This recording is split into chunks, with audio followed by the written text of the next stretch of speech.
Hai beloveds, selamat pagi, apa kabarnya? Saya percaya semuanya baik-baik saja dan tetap dalam kasih karunia Tuhan Yesus. Sebelum ibadah kita dimulai, mari kita berdoa bersama. Tuhan Yesus, terima kasih Tuhan untuk pagi hari ini kami bisa berkumpul ya Tuhan di online service hari ini. Kami percaya Tuhan, kami mau celebrate kebaikan-Mu bersama-sama dengan teman-teman kami Jemaat GBC ya Tuhan. Terima kasih Bapa, kami mau siap memuji dan menyembah-Mu ya Tuhan. Dan kami siap untuk mendengarkan firman-Mu Tuhan. Kami percaya Tuhan firman-Mu akan menjadi berkat buat kita semua ya Tuhan. Terima kasih ya Tuhan. In Jesus name we pray. Amin.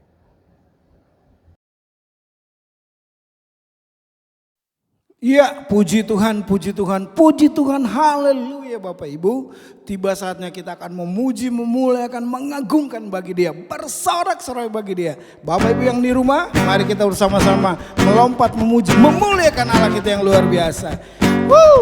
Sebab Tuhan kita memang baik, amin. Yeay.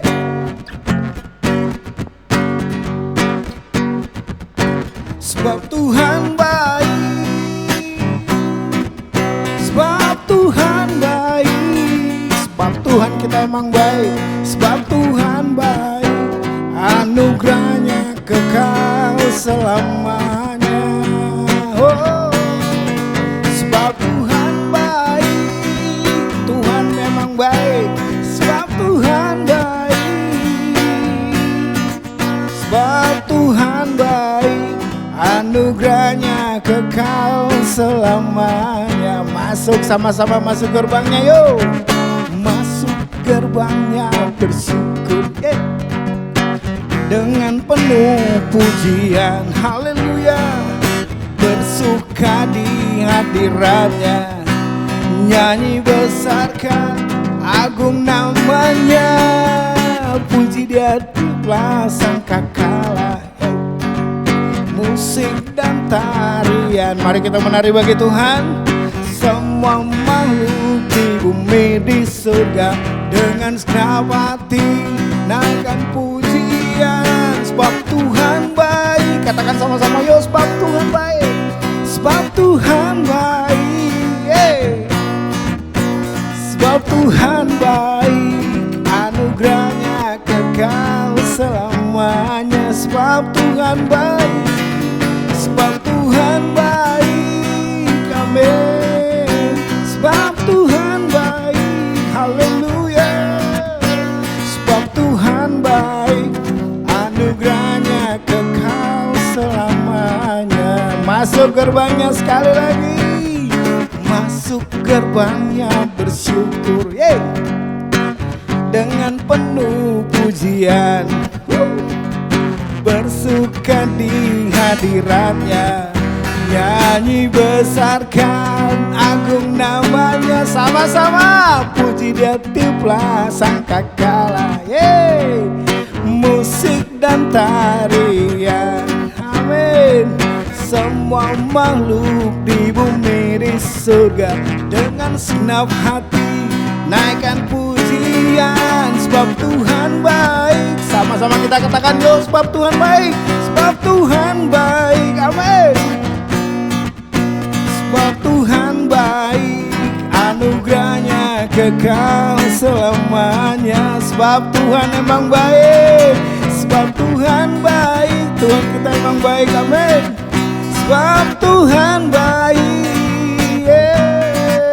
sebab Tuhan baik, anugerahnya kekal selamanya. Sama-sama Jumanjo katakan semua. Sebab Tuhan baik, sebab Tuhan baik, sebab Tuhan baik, sebab Tuhan baik, anugerahnya kekal selamanya. Sebab Tuhan kita emang baik, sebab Tuhan baik,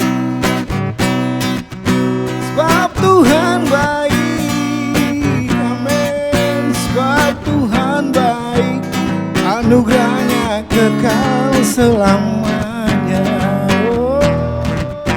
Sebab Tuhan baik, anugerahnya kekal selamanya. Sebab Tuhan baik, sebab sebab Tuhan baik, anugerahnya kekal selamanya. Haleluya, haleluya, haleluya. Terima kasih Tuhan, Engkau memang baik, sangat baik bagi kami. Terpuji-puji Engkau Tuhan Yesus Kristus. Haleluya, haleluya, haleluya. Amin, amin, amin, amin.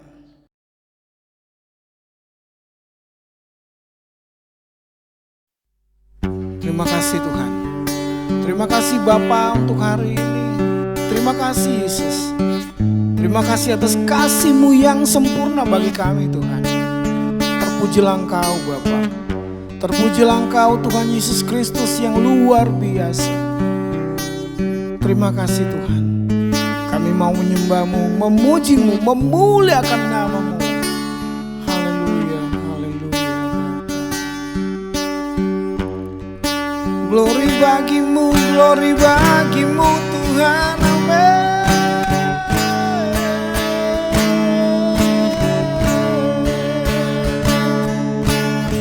Terpuji namamu Bapa. Terpuji namamu Jesus.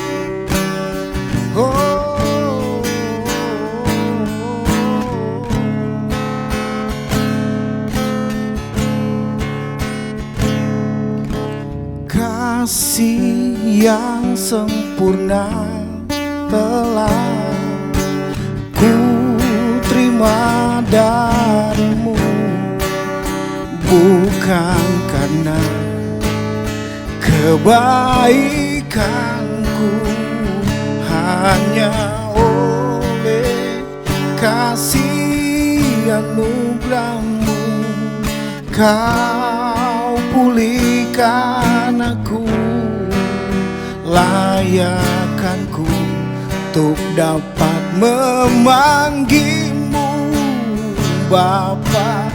Kau beri yang ku pinta, saat ku mencari, ku mendapatkan, ku ketuk pintumu dan kau bukakan, sebab kau Bapakku, Bapa yang kekal. Takkan kau biarkan aku melangkah hanya sendirian. Kau selalu ada bagiku, sebab kau Bapakku, Bapa yang kekal.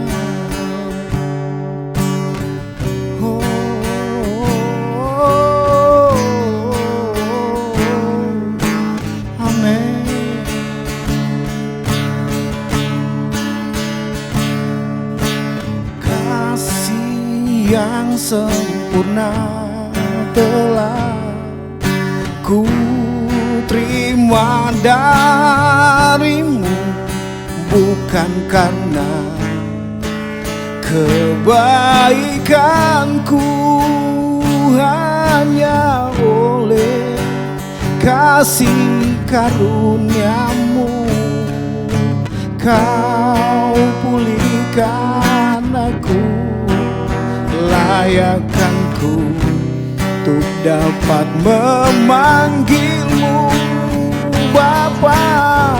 Kau beri yang ku pinta, saat ku mencari, ku mendapatkan.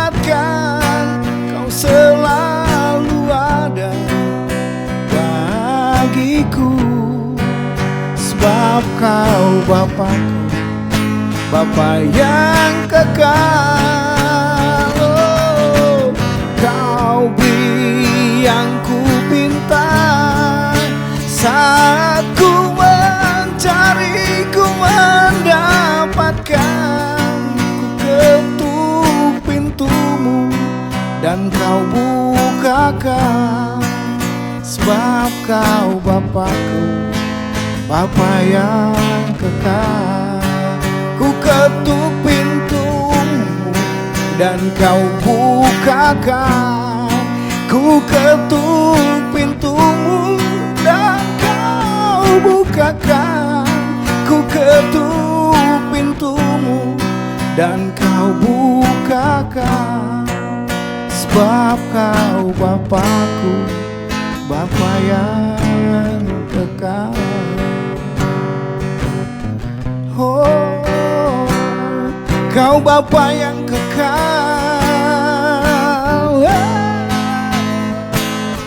Kasih-Mu sempurna bagi kami. Kau Bapa yang kekal. Kami sembah, kami tinggikan, kami agungkan, kami muliakan kau Bapa yang kekal. Haleluya. Kau Bapa yang kekal.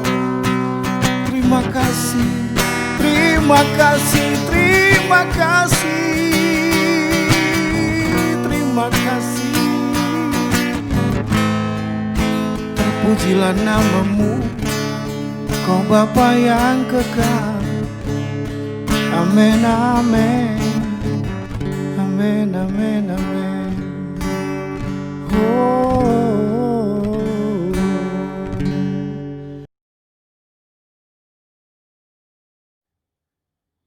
Hai beloveds, saya akan membagikan beberapa pengumuman hari ini. Yang pertama, persembahan dan perpuluhan tetap Anda bisa transfer ke rekening GBC yang akan ditayangkan di akhir acara. Yang kedua, GBC Tanggap COVID-19 bekerjasama dengan Yayasan Cinta Terang memberikan donasi kepada orang yang membutuhkan. Jika Anda tergerak hatinya untuk memberikan donasi, Anda bisa transfer ke rekening yang akan ditayangkan di akhir acara. Dan jangan lupa, pastikan nominal di belakangnya Anda tambahin 555.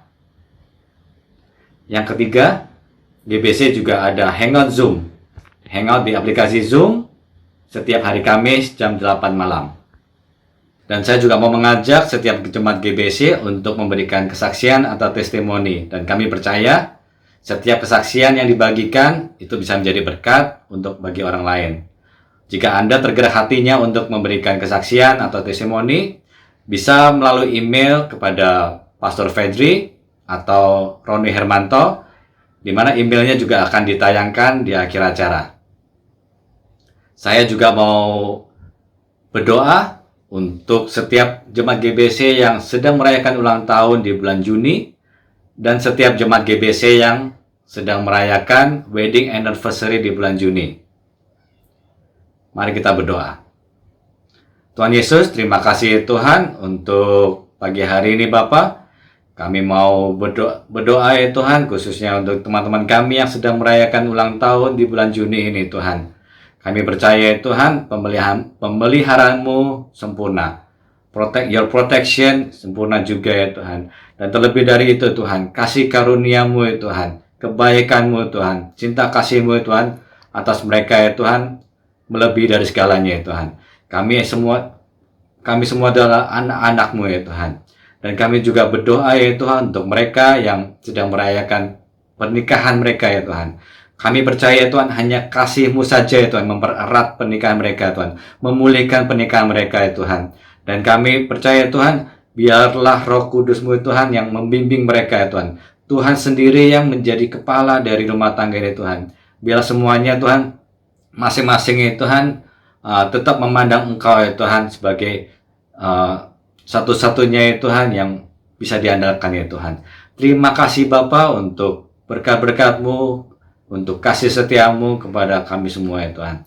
Dan right now Tuhan, sebentar lagi kami juga akan mendengarkan firman-Mu yang akan dibagikan oleh Pastor Yudi Gumanti ya Bapa. Kami percaya Tuhan, setiap firman-Mu juga akan menjadi berkat untuk semua orang yang mendengarkan ya Tuhan. Terima kasih Bapa, berkati hamba-Mu ya Tuhan. Terima kasih Tuhan. In Jesus' name we pray. Amin. Dan sekarang kami mau menyambut Pastor Yudi Gumanti, Gembala dari GBC Jakarta.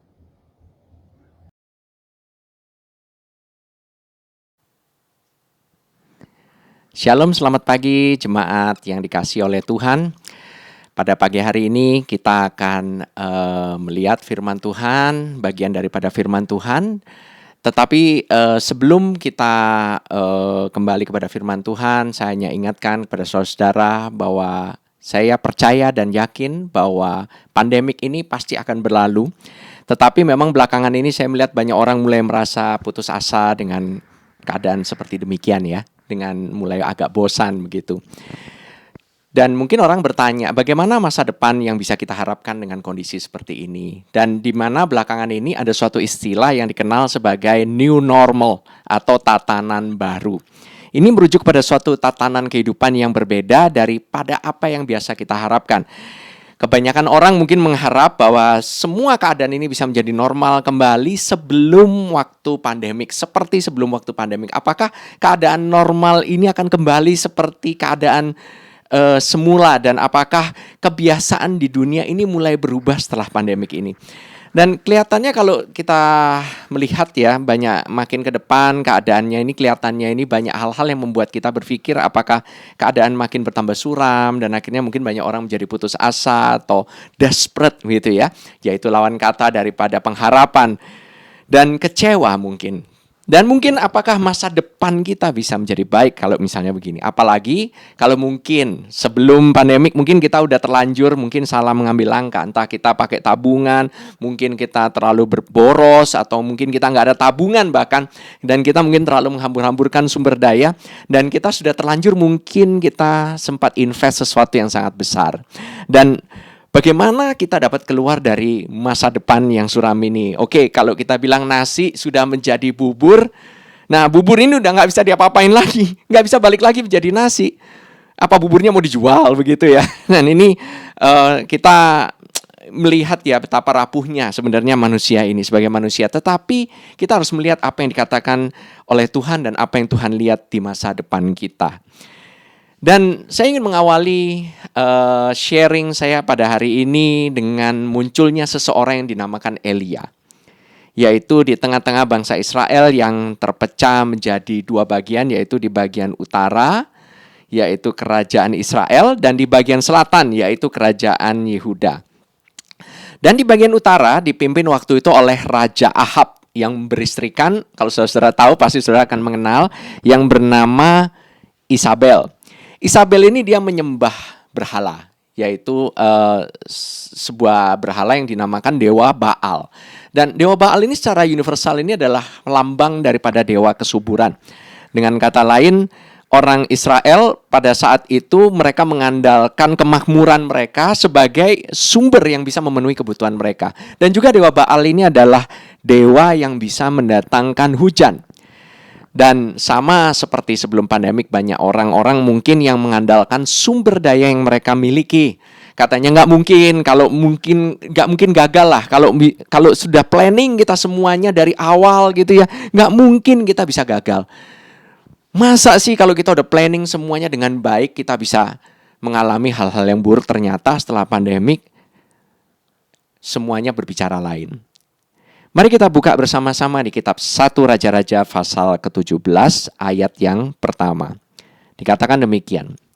Lalu berkatalah Elia orang Tisbe dari Tisbe Gilead kepada Ahab, demi Tuhan yang hidup, Allah Israel yang kulayani, sesungguhnya tidak akan ada embun atau hujan pada tahun-tahun ini kecuali kalau kukatakan. Saudara, kalau mengingat bahwa peristiwa pandemik ini bukan terjadi pada sebagian orang saja. Apakah orang percaya tidak akan mengalami pandemik ini? Saya yakin dan saya tahu bahwa orang percaya maupun tidak percaya sama saja. Semuanya akan mengalami masa kekeringan, masa kemarau ini, masa yang tidak baik ini. Ini semua terjadi bagi semua orang. Dan ini efeknya, ini baik orang percaya maupun tidak percaya, semuanya merasa seperti mengalami kejadian yang luar biasa. Dan ini mungkin konteks ya, kalau saya lihat di Israel pada waktu itu, orang Elia sebagai orang Tisbe ini muncul tiba-tiba, tidak ada background, tidak ada latar belakang yang kita tahu bahwa dia adalah orang yang percaya bahwa Tuhan Allah Israel adalah Tuhan yang hidup. Bahkan sebelum dia menghadap Raja Ahab, dia telah berkata bahwa demi Tuhan yang hidup, Allah Israel yang kulayani. Dia adalah seorang yang percaya dan dia percaya Tuhannya hidup. Meskipun kelihatannya di depan mata, di dalam kemarau ini kelihatannya sepertinya tidak ada berkat. Seolah-olah seperti Tuhan sedang menghakimi dengan tidak menurunkan hujan. Hujan itu artinya berkat. Saudara-saudara mungkin perhatikan tadi pada saat kita memuji, menyembah Tuhan, bahwa ada hujan gitu ya. Dan ini kita bisa merasakan hawanya itu dingin gitu. Kita bisa merasakan sejuk, enak gitu, nyaman. Dan memang Tuhan mendatangkan hujan ini adalah Dia ingin mendatangkan berkat. Baik bagi orang percaya maupun orang yang tidak percaya. Nah, ini kelihatannya sepertinya benarkah Tuhan ini mendatangkan hukuman buat orang yang khusus yang nggak percaya, begitu. Padahal ini kan semuanya terjadi pada semua daripada kita. Percayalah bahwa pandemik ini bukan berasal daripada Tuhan. Sekali lagi saya katakan bahwa pandemik ini bukan berasal daripada Tuhan. Hati Tuhan itu bukan pada penghakiman, tetapi hati Tuhan itu selalu penuh dengan belas kasihan dan anugerah. Di kitab Efesus pasal yang kedua ayat yang keempat dikatakan, tetapi Allah yang kaya dengan rahmat oleh karena kasih-Nya yang besar yang dilimpahkannya kepada kita. But God who is rich in mercy. Saudara perhatikan, Dia rich in mercy. Dia bukan rich in judgment. Dia bukan rich in wrath. Dia itu tidak kaya akan murkanya. Dia tidak kaya akan penghakiman, tetapi Dia kaya akan belas kasihan. Jadi bukannya Dia ini orang yang senang gitu, seolah-olah Dia ini senang mengalami kesenangan untuk menghakimi supaya orang-orang itu pada bertobat semuanya. Enggak. Justru karena Kristuslah penghakiman sudah habis di atas kayu salib dan kemarahan Tuhan sudah dihabiskan semuanya, dan yang tinggal adalah kasih dan rahmat-Nya, saudara-saudara. Bahkan bagi orang yang belum percaya pada hari ini, saya percaya dan yakin bahwa kasih dan rahmat daripada Tuhan Yesus itu berlaku untuk mereka juga. Amin. Mari kita teruskan di kitab 1 Raja-Raja pasal 17 ayat yang kedua sampai ayat yang ke-6. Dikatakan demikian. Kemudian datanglah firman Tuhan kepadanya, yaitu kepada Elia ya. Pergilah dari sini, berjalanlah ke timur dan bersembunyilah di tepi sungai Kerit, di sebelah timur sungai Yordan. Engkau dapat minum dari sungai itu dan burung-burung gagak telah kuperintahkan untuk memberi makan engkau di sana. Lalu ia pergi dan ia melakukan seperti firman Tuhan. Ia pergi dan diam di tepi sungai Kerit di sebelah timur sungai Yordan. Pada waktu pagi dan petang, burung-burung gagak membawa roti dan daging kepadanya, dan ia minum dari sungai itu. Di tengah-tengah musim yang kemarau, musim kering ini, tidak ada hujan sama sekali. Tuhan membawa Elia pergi ke tepi sungai Kerit untuk memelihara Elia. Ingat ya, Dia membawa Elia ke tepi sungai Kerit untuk memelihara dia. Di tempat di mana masih ada makanan dan minuman. Seringkali dalam keadaan yang sulit begini, di masa pandemik, di mana-mana, semua area kehidupannya terdampak, terutama di area ekonomi dan financial. Tuhan mau kita pergi dari sini, dikatakan ia pergi dari sini, ya kan? Kemudian pergi ke tempat di mana dari tempat di mana kita biasa berada, di tempat usaha kita, mungkin di tempat kita bekerja, mungkin harus stay di rumah. Kita semuanya harus work from home. Kita semuanya tidak bisa sembarangan untuk pergi kemana-mana.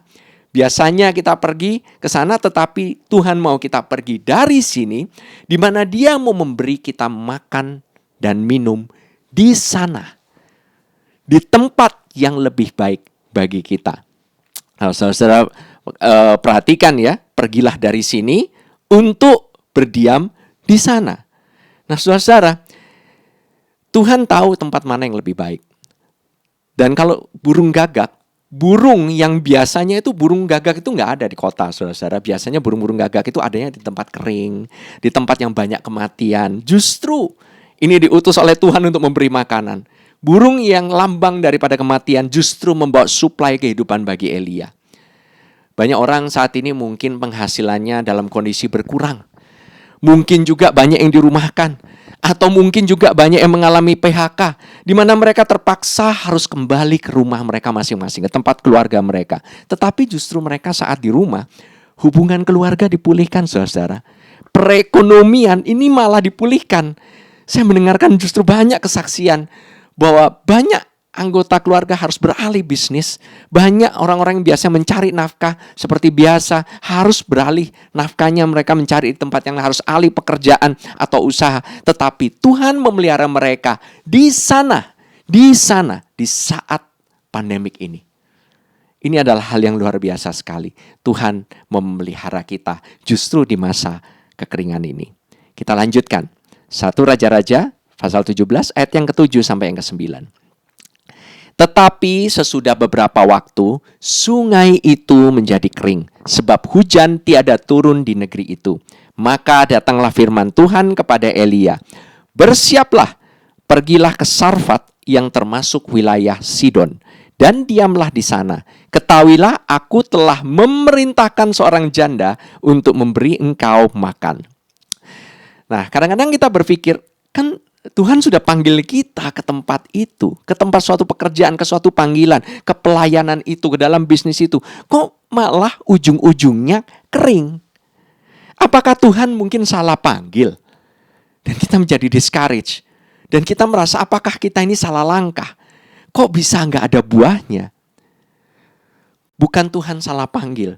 Juga belum tentu kita ini salah langkah pada awalnya kalau kita nggak bisa lihat buahnya. Bagi Tuhan, setiap saat itu ada waktunya, ada timingnya, saudara. Ada season, ada musimnya untuk segala sesuatu. Kadang memang waktunya nggak pas untuk kita. Terkadang Tuhan membuat suatu area itu menjadi kering. Untuk apa? Untuk mengalihkan kita ke sesuatu hal yang lebih baik, saudara-saudara. Tapi saya harus katakan ya, tidak berlaku untuk pernikahan. Dalam pernikahan ini tidak berlaku, oke? Bukan, pernikahan saya kering, saya berarti harus menikah ulang. Enggak, saudara-saudara. Ini berlaku justru pada masa-masa seperti panggilan, usaha, pekerjaan, kadang-kadang bahkan pelayanan. Tuhan mau kita diam di sana. Diam di sana. Kenapa? Untuk memberi kita makan. Memenuhi kebutuhan kita dengan sumber yang jauh lebih baik. Sama seperti bagi Elia, seorang janda di Sarfat. Sarfat ini adalah daerah di mana daerah non-Yahudi, daerah Palestina. Justru di mana di dalam sumber yang gak disangka-sangka, Tuhan justru bisa bekerja dan memelihara saudara-saudara sekalian. Amin. Mari kita lanjutkan. 1 Raja-Raja pasal 17 ayat yang ke-10 sampai ke-12. Sesudah itu ia bersiap, lalu pergi ke Sarfat. Setelah ia sampai ke pintu gerbang kota itu, tampaklah di sana seorang janda sedang mengumpulkan kayu api. Ia berseru kepada perempuan itu, katanya, "Cobalah ambil bagiku sedikit air dalam kendi, supaya aku minum." Ketika perempuan itu pergi mengambilnya, ia berseru lagi, "Cobalah ambil juga bagiku sepotong roti." Perempuan itu menjawab, "Demi Tuhan Allahmu yang hidup, sesungguhnya tidak ada roti padaku sedikit pun, kecuali segenggam tepung dan dalam tempayan dan sedikit minyak dalam buli-buli. Dan sekarang aku sedang mengumpulkan 2-3 potong kayu api, kemudian aku mau pulang dan mengolahnya bagiku dan bagi anakku, dan setelah kami memakannya, maka kami akan mati." Kalau kita melihat ya, ini konteks seorang janda pada zaman itu, yaitu contoh lah ya, seperti Naomi, seperti Ruth. Ruth sendiri juga bukan seorang Yahudi, dia seorang non-Yahudi, seorang dari Moab. Tetapi Naomi seorang Yahudi. Kebanyakan mereka ini seorang janda itu ditinggal suaminya, dan kemungkinan besar karena suaminya itu meninggal. Dan suaminya yang biasanya menjadi sumber pencari nafkah bagi keluarga apabila mereka ditinggal, dan apabila mereka tidak punya saudara dekat yang mau menebus mereka atau membantu mereka, menafkahi mereka, mereka ini dianggap sebagai mereka ini seperti orang ketimpa sial. Mungkin ada dosa dalam kehidupan mereka sehingga mereka jadi janda, itu menurut orang. Dan mereka dianggap sebagai kaum yang second class, seperti kaum bawah. Dianggap kaum yang secara sosial itu tersisihkan, tidak atau kurang dihargai. Dan mereka biasanya tidak punya cara bagaimana untuk bertahan hidup selain mengharapkan belas kasihan orang untuk memelihara mereka. Dan mereka hanya punya apa yang ada di dalam rumah mereka. Tetapi dalam kejadian ini, Elia malah seolah-olah kok ngelunjak gitu, kok nggak tahu diri. Di mana musim kemarau, air adalah yang sangat berharga, justru dia minta air. Di tengah-tengah musim kemarau yang sulit ini. Kemudian nggak tanggung-tanggung lagi. Dia minta roti, di mana untuk menanam gandum perlu air. Pastilah namanya gandum atau tepung itu adalah hal yang sangat amat langka. Justru dia minta roti di tengah kesulitan pangan ini. Nah, dari jawaban dari janda ini menunjukkan betapa desperate keadaannya. Dia ini sudah di ujung tanduk, sungguh putus asa. Di mana persediaan udah tinggal sedikit lagi.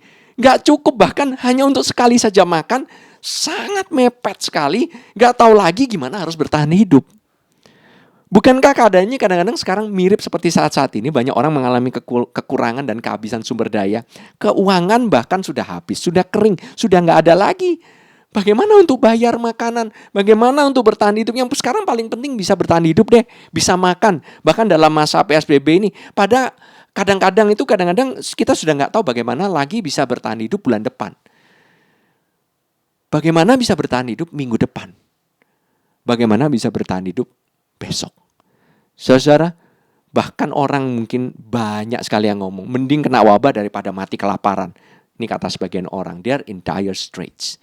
Dan kalau saudara lihat ya, perempuan ini berkata bahwa dia ini sudah tidak ada. Dia bilang, ini cukup lucu. Karena apa? Dia berkata, tidak ada roti padaku sedikit pun.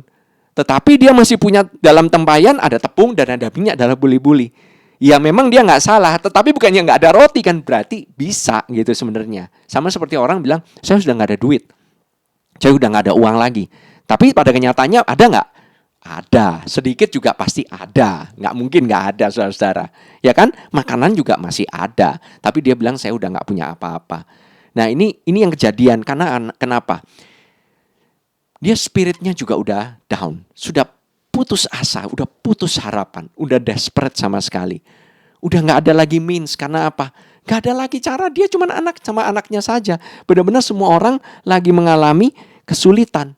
Tapi apa kata Elia?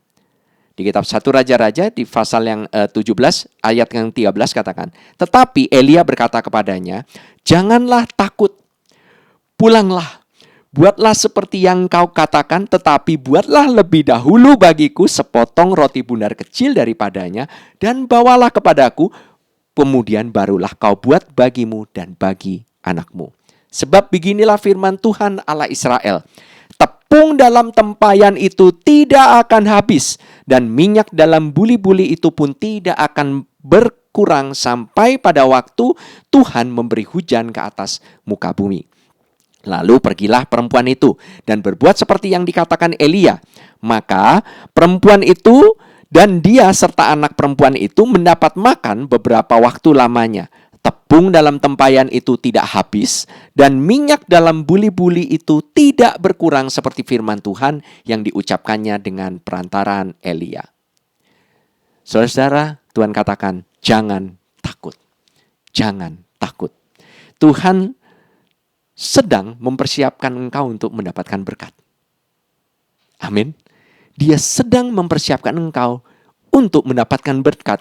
Justru pada saat engkau mempercayakan kehidupanmu, waktumu, keuanganmu, keluargamu, sumber dayamu, masa depanmu pada Tuhan, Tuhan tidak mau membuat engkau kekurangan atau tambah kekurangan.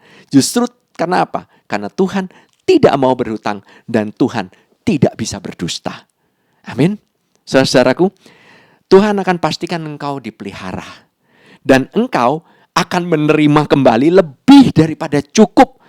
Bahkan Tuhan sendiri yang pastikan sumbermu tidak akan ada habisnya sampai masa kekeringan ini, pandemik ini berlalu. Saudara, saya ada kesaksian salah seorang jemaat kita. Dia mempunyai usaha alat-alat kesehatan. Dari sudah cukup lama dia berkata bahwa saya tidak mendapatkan orderan, lama nggak ada sales sama sekali. Kemarin pada saat pandemik, dia menyumbangkan, memberikan beberapa barang-barang alat kesehatan ini disumbangkan kepada mereka yang memerlukan. Cukup banyak jumlahnya, saudara. Tetapi dia bilang, saya ingin memberikan ini karena siapa tahu mereka lebih memerlukan. Padahal dia sudah nggak ada sales sama sekali. Justru dia berikan. Tahu apa yang terjadi, saudara-saudara? Setelah dia berikan, justru dia tahu-tahu bisa mendapatkan orderan. Orderannya malah dia cukup kaget. Saya nggak pernah dapat orderan sebesar ini. Dan ini dari orang yang sudah lama juga nggak dapat order juga. Jadi dia memberikan kepada distributor itu, dia dapat orderan dari distributor itu pada saat justru di masa kekeringan dia dapat order. Saudara kalau lihat ini, buat Tuhan, God will never shortchange you. Tuhan gak mau diutangin sama sekali. Kalau Tuhan berkata bahwa dia mau memelihara kamu, tepung dan minyak tidak akan habis. Apa yang dikatakan pasti terjadi. Amin. Tuhan pasti memelihara kehidupanmu. Saudara, Tuhan kirimkan Elia ke rumah janda ini untuk memelihara Elia. Dan pada saat yang bersamaan, Tuhan mau memelihara janda ini lewat Elia, saudara. Engkau diberkati bukan hanya menjadi berkat bagi dirimu sendiri, tetapi engkau diberkati supaya engkau bisa menjadi berkat bagi orang lain. Amin. Mari kita lanjutkan ke ayat yang ke-17. Sesudah itu anak dari perempuan pemilik rumah itu jatuh sakit. Dan sakitnya itu sangat keras sampai tidak ada nafasnya lagi. Kata perempuan itu kepada Elia, apakah maksudmu datang kemari, ya abdi Allah? Singgahkah engkau kepadaku untuk mengingatkan kesalahanku dan untuk menyebabkan anakku mati? Saudara, mujizat yang kita lihat hari demi hari kadang-kadang belum tentu membuat kita penuh dengan harapan. Belum tentu, saudara. Bahkan mungkin kita bilang, wah, harapan kita kayaknya udah mati. Mimpi kita udah mati. Gara-gara COVID ini, saya udah gak bisa planning lagi ke depannya. Saya punya cita-cita udah mati. Saudara tahu bahwa satu-satunya penerus daripada janda ini, yaitu adalah anaknya. Anaknya ini pun mati. Ini kelihatannya masa depannya suram sekali. Justru gara-gara Elia datang, hamba Tuhan ini datang, perempuan ini merasa mungkin ada dosa dalam kehidupannya yang belum beres, yang belum diselesaikan. Karena bukan hanya suaminya yang mati, penerusnya pun, anaknya pun turut mati. Life is not fair. Kehidupan ini gak fair. Udah jatuh ketimpa tangga pula. Kita mungkin bahkan bertanya, apa maksud Tuhan dari semuanya ini? Mungkin saudara bertanya, why? Kenapa? Saya sudah percaya kok, semua sudah saya berikan kok, saya sudah pelayanan kok, saya telah memberikan segalanya termasuk keuangan saya, kok malah jadi begini? Coba lihat apa yang dikatakan oleh Elia, hamba Tuhan ini. Ayat 19 katakan, kata Elia kepadanya, berikanlah anakmu itu kepadaku. Elia mengambilnya dari pangkuan perempuan itu dan membawanya naik ke kamarnya di atas dan membaringkan anak itu di tempat tidurnya. Sesudah itu ia berseru kepada Tuhan katanya, ya Tuhan Allahku, apakah engkau menimpakan kemalangan ini atas janda ini juga, yang menerima aku sebagai penumpang dengan membunuh anaknya. Elia pun sebagai hamba Tuhan, dia juga ikut-ikutan bertanya, padahal dia orang percaya. Janda ini juga orang percaya, sering bertanya, kok jadi begini? Tuhan kok gak jawab? Kok Tuhan gak adil? Yang disalahkan lagi-lagi Tuhan, atau malah menyalahkan diri sendiri, saudara. Kalau kita nggak bisa move on atau maju gara-gara sesuatu yang terjadi dalam kehidupan kita, entah tragedi, entah trauma atau apapun itu, dan kita malah terus menerus bertanya, kenapa? Justru kita akan semakin stuck, saudara. Kehidupan kita seolah-olah berjalan di tempat, kita muter-muter, kita nggak jelas, nggak tahu arahnya kemana. Justru makin kita bertanya, why? Why? Kenapa Tuhan? Kita memaksa, kita harus tahu kenapanya dulu, baru kita bisa move on. Alih-alih kita membiarkan Tuhan untuk bekerja dalam kehidupan kita, dan kita bisa move on, kita malah bertanya. Saya anjurkan saudara, apabila saudara mengalami tragedi atau trauma dalam kehidupanmu, tetap percaya, keep moving on. Saudara mungkin tidak mengerti kenapa, but keep moving on. Tetap percaya. Pegang perkataannya, bukan apa yang kau lihat. Kalau engkau ingin tahu kenapanya, terus mungkin engkau akan mengalami suatu kejadian demi kejadian yang justru terulang-ulang membuat engkau tambah trauma, saudara-saudara. Mari kita lihat apa jawaban Tuhan. Di kitab 1 Raja-Raja 17 ayat 21 dan 22 dikatakan, lalu ia mengunjurkan badannya di atas anak itu 3 kali dan berseru kepada Tuhan. Berapa kali? 3 kali. Berseru kepada Tuhan, katanya, ya Tuhan Allahku, pulangkanlah kiranya nyawa anak ini ke dalam tubuhnya. Tuhan mendengarkan permintaan Elia itu dan nyawa anak itu pulang ke dalam tubuhnya sehingga ia hidup kembali. Kalau saudara perhatikan, Elia berdoa sampai 3 kali dan anak ini hidup kembali. Di sini kita bisa melihat ini gambaran daripada kebangkitan Tuhan Yesus yang sangat indah di dalam kisah ini. Angka 3 itu melambangkan kebangkitan. Yesus dibangkitkan pada hari yang ketiga. Dia berdoa 3 kali di dalam Taman Getsemani. Di musim kemarau pada zaman Elia dan Ahab itu berlangsung selama 3,5 tahun.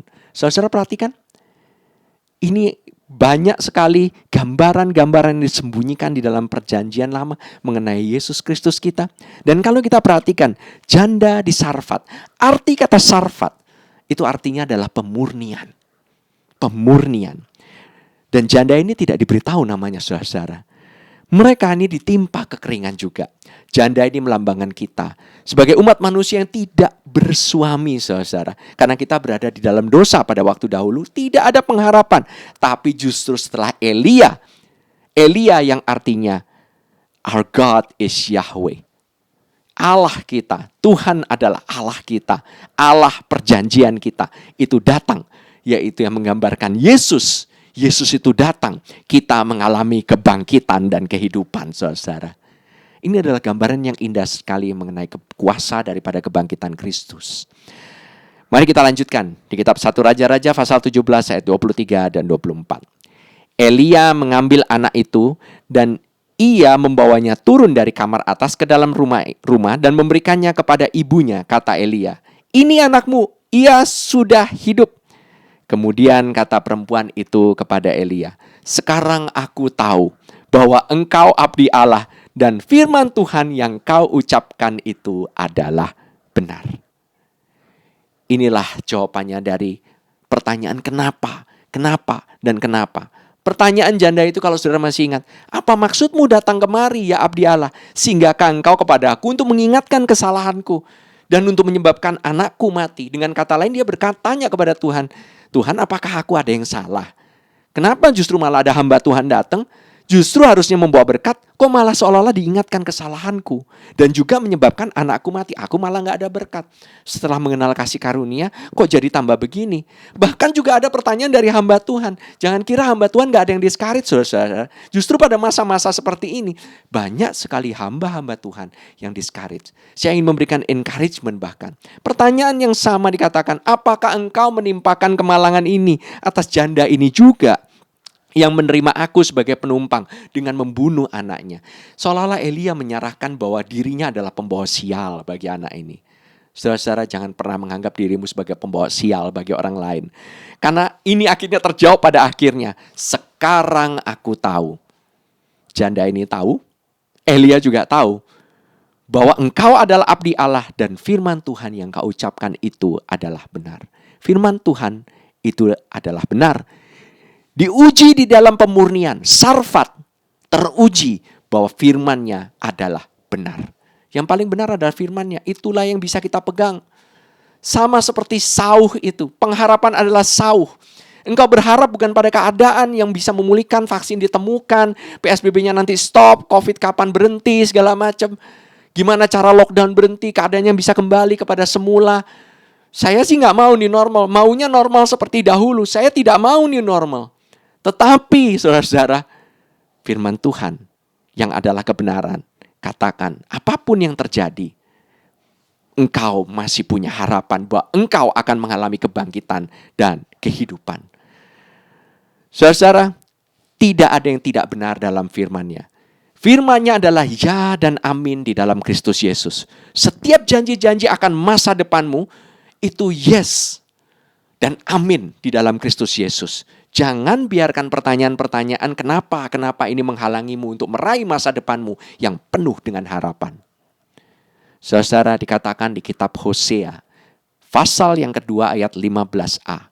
Dikatakan, aku akan memberikan kepadanya kebun anggurnya dari sana dan membuat lembah Akor menjadi pintu pengharapan.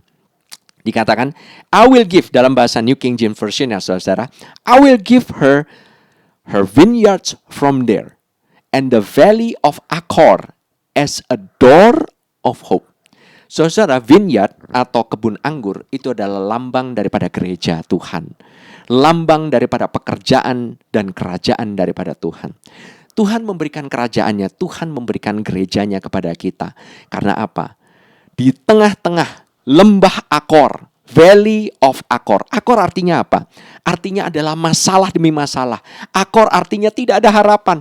Akor artinya keputusasaan, desperate, despair. Justru di dalam lembah kematian. Kalau saudara ingat di Mazmur 23. Ketika aku berjalan di dalam lembah maut. The valley of the shadow of death. Di dalam lembah Akor, di dalam lembah keputusasaan, di dalam lembah kematian, justru lewat gereja Tuhan, lewat kabar baik, lewat the gospel, lewat Yesus Kristus, Tuhan ingin membukakan pintu pengharapan di tengah-tengah keputusasaan bagimu. Door of hope, an open door. Tuhan akan buka pintu pengharapan. Amin. Di tengah-tengah masa pandemik ini Tuhan mau buat gerejanya semakin bersinar di tengah-tengah kegelapan. Karena justru di tengah situasi yang gak menentu, tanpa harapan, tanpa keputusan ini, penuh dengan keputusasaan ini, kelihatannya keadaan yang gak menentu, justru di tengah-tengah ini dia ingin buka pintu pengharapan bagimu. Dan ini doa saya bagi setiap saudara-saudara yang mendengarkan khotbah saya pada hari ini. Efesus 1 ayat ke-18 katakan, dan supaya ia menjadikan mata hatimu terang, agar kamu mengerti pengharapan apakah yang terkandung dalam panggilannya, betapa kayanya kemuliaan bagian yang ditentukannya bagi orang-orang kudus. Saudara, saya berdoa mata hatimu itu menjadi terang. The eye of your understanding. The eye of your understanding. Ini mata hati kita itu adalah pengertian kita. Kadang kita nggak mengerti. Tapi saya saat ini berdoa supaya saudara dibukakan matanya. Saudara dapat mengerti betapa kayanya kemuliaan bagian yang ditentukan bagi saudara. There is hope in Christ. There is hope of His calling. Saudara kalau dipanggil, when God called you, God never uncalled you. Tuhan sudah panggil engkau menjadi orang yang percaya. Dan Tuhan memelihara engkau. Karena apa? Ini adalah ayat hafalan yang saudara bisa renungkan pada minggu-minggu ke depan ini. Kitab Yeremia, pasal 29, ayat yang ke-11. Sebab aku mengetahui rancangan-rancangan apa yang ada padaku mengenai kamu. Demikianlah firman Tuhan. Tuhan adalah Tuhan yang maha tahu, tetapi Dia juga adalah Tuhan yang maha hadir. Dia telah hadir di masa depanmu, dan Dia telah melihat masa depanmu.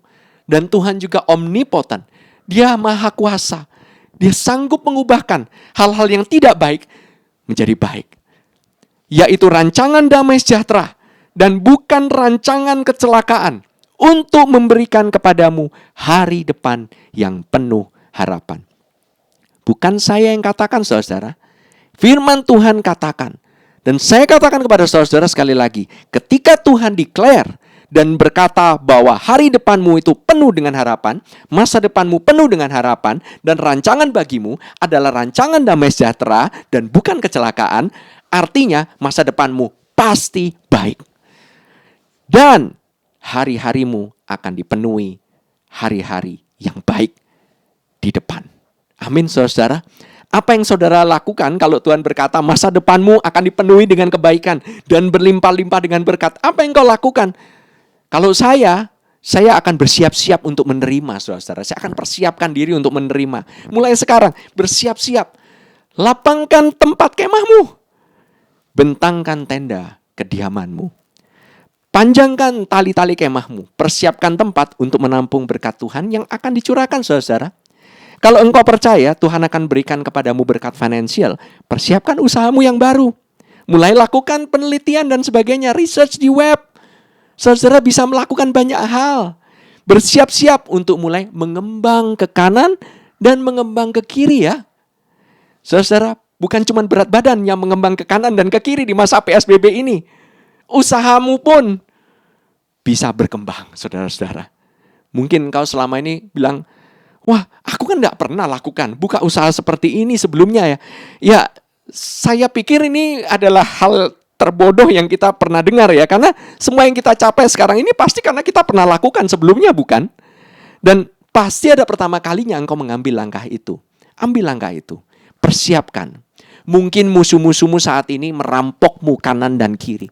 Tetapi Yesus mati di atas kayu salib di antara penjahat di kanan dan di kiri. Supaya apa? Engkau bisa diberkati dan mengembang ke kanan dan ke kiri. Amin, saudara-saudara. Saudaraku, Tuhan mau engkau bersiap-siap untuk mengharapkan rahmat-Nya dan perkenanannya di hari-hari ke depan. Karena apa? Karena Tuhan telah mendeklarasikan bahwa masa depanmu baik. Jangan putus asa. Masa depanmu penuh dengan harapan. Ketahuilah, engkau sedang berdiri di atas tanah perkenanan. Pada hari ini, saudara sedang berdiri di atas tanah perkenanan. Harapkan hal-hal yang baik terjadi di hari-hari yang ke depan. Bersiap-siaplah mengalami anugerah dalam keluargamu, dalam pernikahanmu. Multiplikasi boleh terjadi dalam pekerjaanmu, di dalam kehidupanmu. Hari-hari yang baik akan segera terjadi dalam kehidupanmu. Tuhan Yesus adalah pengharapanmu. Karena Dia yang menjanjikannya adalah setia. Amin. Demikian firman Tuhan. Biarlah saudara bisa merenungkan firman Tuhan ini. Kalau saudara pada minggu-minggu depan, saudara merasa diskaris, saudara bisa mendengarkan, merenungkan khotbah ini sekali lagi. Bukan karena saya, tetapi karena firman Tuhan berkata, dan karena Tuhan declare, your future is good. Do not despair, your future is good. Amin, saudara-saudara. Mari saudara-saudara kita bersama-sama mengambil bagian di dalam perjamuan kudus.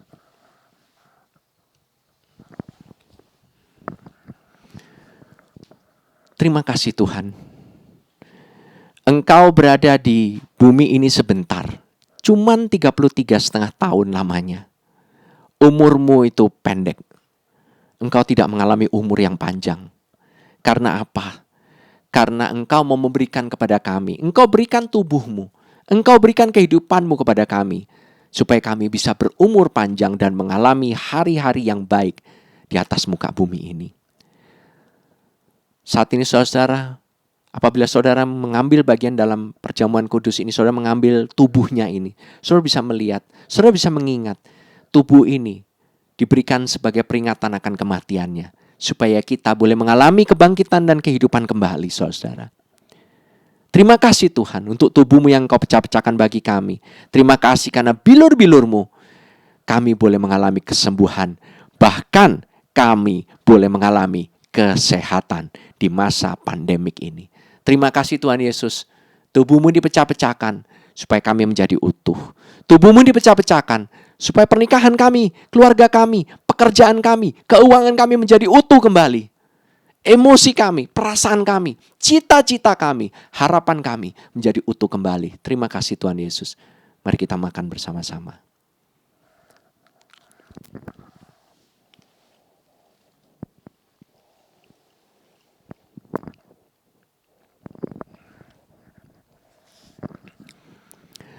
Terima kasih Tuhan Yesus untuk darah-Mu yang telah dicurahkan. Darah yang membawa kehidupan ini. Darah yang adalah darah perjanjian. Darah yang memastikan bahwa setiap kutuk telah dibayar di atas kayu salib. Apabila kami merasa mungkin dosa-dosa kami menghalangi kami untuk menerima berkat daripada-Mu. Dosa-dosa kami menghalangi kami untuk berharap kepada-Mu. Dosa-dosa kami mungkin kami pikir kesalahan kami menyebabkan kematian. Tetapi Engkau telah mati di atas kayu salib. Darah-Mu telah tercurah. Tidak ada lagi kutuk. Kutuk telah dibayar. Penghakiman telah dibayar. Kemarahan Tuhan dibayar. Bahkan di tengah-tengah pandemik ini, kami tahu perjanjian-Mu sempurna. Darah perjanjian ini sempurna. Sekali untuk selama-lamanya kami dikuduskan dalam nama Tuhan Yesus Kristus. Mari kita minum bersama-sama.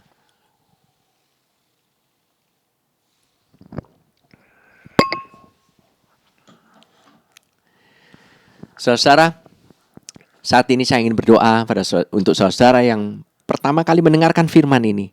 Dan saudara, setelah mendengarkan firman ini, mendengarkan kabar baik ini, saudara mungkin berkata, saya nggak perlu putus asa ya, karena ada Yesus. Yes, Tuhan Yesuslah yang adalah pengharapanmu. Dia tidak pernah mengecewakanmu. Pengharapan dalam Kristus itu tidak mengecewakan saudara. Pengharapan akan kemuliaan. Aku berdoa saat ini untuk saudaraku yang mau percaya pada hari ini. Biarlah pada hari ini mereka boleh menerima Tuhan sebagai juru selamat mereka dan mereka boleh mengaku dengan mulut mereka sendiri bahwa Engkau adalah Tuhan yang menyelamatkan. Engkau adalah Tuhan yang hidup. Engkau adalah Tuhan yang memelihara kehidupan mereka. Terima kasih Tuhan. Aku diberkati. Aku diampuni. Aku dipelihara di dalam Kristus Yesus. Dan Engkau menganugerahkan setiap kekayaan kemuliaan di dalam Kristus Yesus bagi orang-orang yang percaya, orang-orang yang dikuduskan. Terima kasih Tuhan Yesus, Engkau memberikan masa depan yang penuh dengan harapan. Engkau telah mendeklarasikan masa depanku penuh dengan harapan. Terima kasih Tuhan Yesus. Aku berdoa di dalam nama Tuhan Yesus Kristus. Aku menerimamu sebagai Tuhan dan Juru Selamatku pribadi. Amin. Apabila saudara telah berdoa demikian dan saudara ingin mengenal Tuhan Yesus dengan lebih dekat lagi, Sang kasih karunia itu, Sang anugerah itu, Sang pemberi harapan itu, the God of hope, Allah, sumber pengharapan itu, saudara bisa mendengarkan materi-materi baik yang ada di dalam website, artikel, bahkan kesaksian demi kesaksian yang bisa menguatkan kehidupan perjalanan orang percaya bagi saudara-saudara sekalian. Amin, saudara-saudara. Saudara merasa dikuatkan? Saudara merasa dikuatkan setelah menerima janji Tuhan ini? Haleluya. Mari saudara-saudara kita akhiri ibadah kita pada hari ini. Mari kita berdoa dan menerima berkat daripada Tuhan. Terima kasih Tuhan. Engkau yang memberkati kami dan melindungi kami. Engkau yang melindungi kami 360 derajat. Seperti perisai. Engkau melindungi kami pagi, siang, sore, malam. 24 jam kali 7 kali 365 hari. Tidak pernah sedetik pun penjaga kami terlelap. Terima kasih Tuhan bahwa malaikat-malaikat penjagamu diperintahkan untuk menjagai kami, rumah kami, keluarga kami, suami, istri, anak-anak, orang tua semuanya, financial kami, properti kami. Terima kasih Tuhan Yesus. Engkau Tuhan yang memberkati dan melindungi kami. Dan Engkau juga yang selalu menyinarkan wajah-Mu kepada kami. Wajah-Mu bersinar penuh dengan kebaikan-Mu, penuh dengan kasih anugerah-Mu, penuh dengan kebaikan-Mu. Kami boleh menerima anugerah demi anugerah. Dan kami boleh diubahkan serupa seperti dengan-Mu. Dan kami juga, Engkau hadapkan wajah-Mu kepada kami.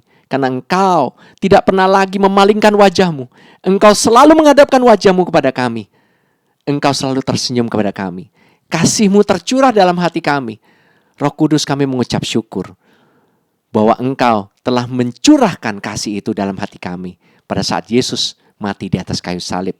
Dan kami boleh menerima damai sejahtera. Rancangan kami, rancangan damai sejahtera, bukan rancangan kecelakaan. Rancangan kami adalah hari depan yang penuh dengan harapan. Terima kasih Tuhan, kami menerima berkat-berkat-Mu di dalam nama Tuhan Yesus Kristus. Haleluya. Amin. Sekian saudara-saudara, kita akan bertemu di minggu depan di ibadah service GBC yang berikutnya. Terima kasih, Tuhan memberkati. Shalom.